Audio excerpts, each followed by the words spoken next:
Welcome to this quick little video tutorial.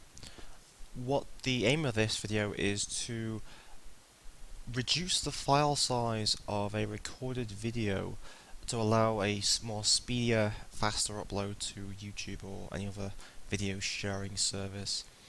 The example here is I've taken this video on holiday. This was taken with a normal digital camera.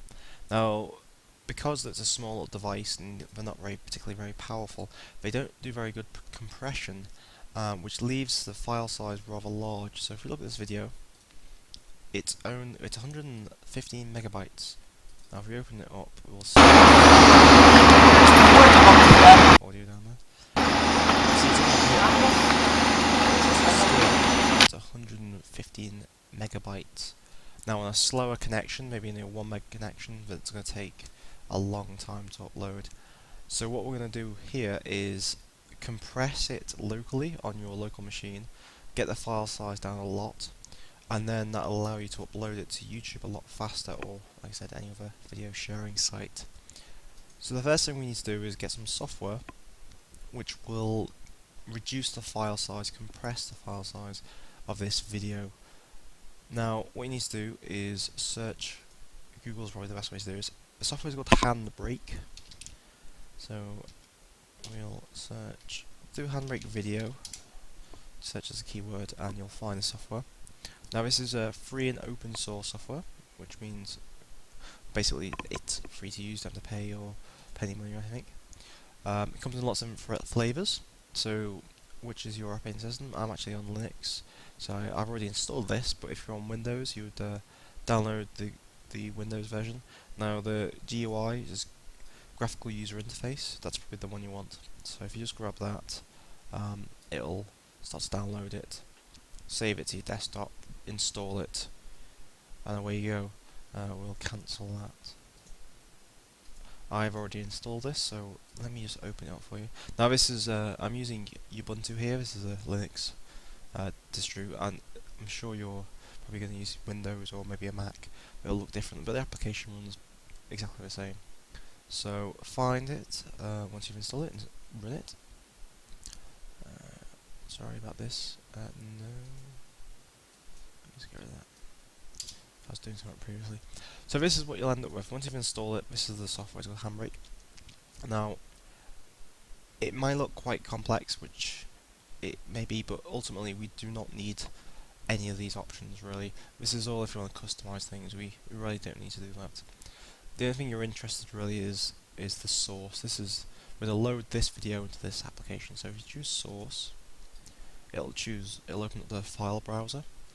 Again, this is Linux, so this file browser looks different to yours. Windows will load up its default one. Just select the video you're after, and then open it. And there we go. Now you'll notice it will scan the video, and you'll see a little preview here, and it'll load in some defaults. So here are the settings based on what the video format is. Now on the right here, you can see these presets. This software allows you to convert video to many different formats, such as consoles like PlayStation, or on the Apple you can convert it for your iPod, and all that. For now, all we're concerned with is a normal compression. That's going to give us the best file format compression to upload to YouTube. That's what we want. The only other setting is your destination. This is where the file is going to be saved out to. I'm going to save it back to the desktop. So if you go browse, choose your desktop, give it a file name. I'm going to say smaller video. There we go, and then save that. So that's going to save to my desktop as that video file name there. Again, that's it. Choose a source, choose the the video input. Make sure your preset is to normal, and then just tell it where to save the destination through browse, and then that's it. Next step is just hit start. Now this will start to encode it. This means it will analyze the video, the image, the colours, the motion of the video, and then eventually it will save out as a video file a lot smaller. I'll hit go. Now what it does is a two-pass encoding. What this means is it first pass will analyze every frame of the video, taking in the motion, color, um, the contrast, all that different information to work out what is the best and optimal compression it can do on each frame of that animation.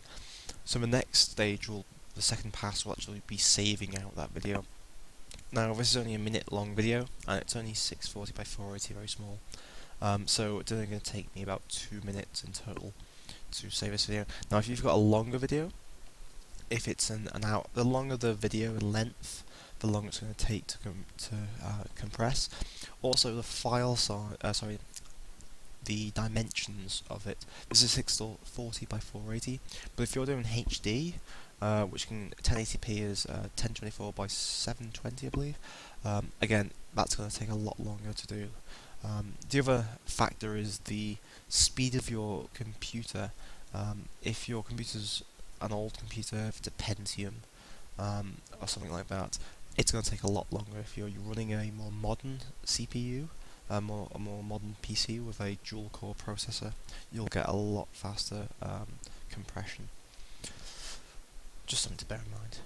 You can leave this going. This is going to take, for me, 2 minutes, but if you've got a half-hour video, if it's in HD, it could potentially take hours. So, leave it go and come back to it later.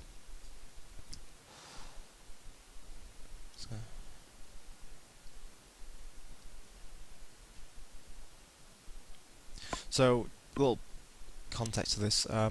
My digital camera doesn't really compress it at all, actually. It does no real compression, which is the reason why the file size is so large. 115 megabytes for a 1 minute video is huge. I think it's no video compression done at all. What it's actually doing is converting it into a compressed MP4 format. It's using a codec called H.264. This is pretty much what happens with an MP3. So if you ripped your an audio track from your CD and didn't do any compression on it, it'd be maybe 80 up to 100 megabytes long for a 2-3 minute long audio track. You run it through an MP3 compressor, it'll strip out things and do some compression and will take it down to 3-4 megabytes. Exactly the same thing is going on here. So that's done. Rip is done. I can close this program and quit this now. So what we'll do is we'll show you the difference here. If I look at the properties of this original video, so this is the original, 115 megabytes. If I look at the properties of this one, compare it, only 11 megabytes. So you can see a drastic difference there. Again, uploading 115 megabytes, even on a fast connection, could take an hour or two. 11 megabytes is only going to take 10-15 minutes. But more importantly, let's look at the quality difference, because you will always lose quality when you compress anything, especially video. So if we load up the original here, I'll make sure it's the original file, resize dimensions. So if we play this, you'll see there's lots of fine detail, especially in this wall at the lower part of the screen. Some nice colours, greens and blues there. Now, usually if you compress things, the first thing to go is the sharpness of the image, and you'll lose a lot of the detail. But because we do 2-pass compression, which is the default with Handbrake, it tries to keep as much detail as possible while reducing the file size. So if we open this up, make sure it's native resolution there, you should see that we still keep the nice colours, the detail, there's no blocking, there's no blurriness. And I think I'll just pause it here. There's quite a lot of still, sharpness is still in the brickwork, though you can still see the quality has been remained. And this is, the difference here is from 100 megabytes to 10 megabytes pretty much. And there's no real loss of quality there. So that's it. That's the tutorial. So if you take video on your camcorder or your digital camera, and it's too big to upload, or it's going to take too long to load, you need to compress it down. This is the way to do it, and you can get the best out of it and get the fastest upload.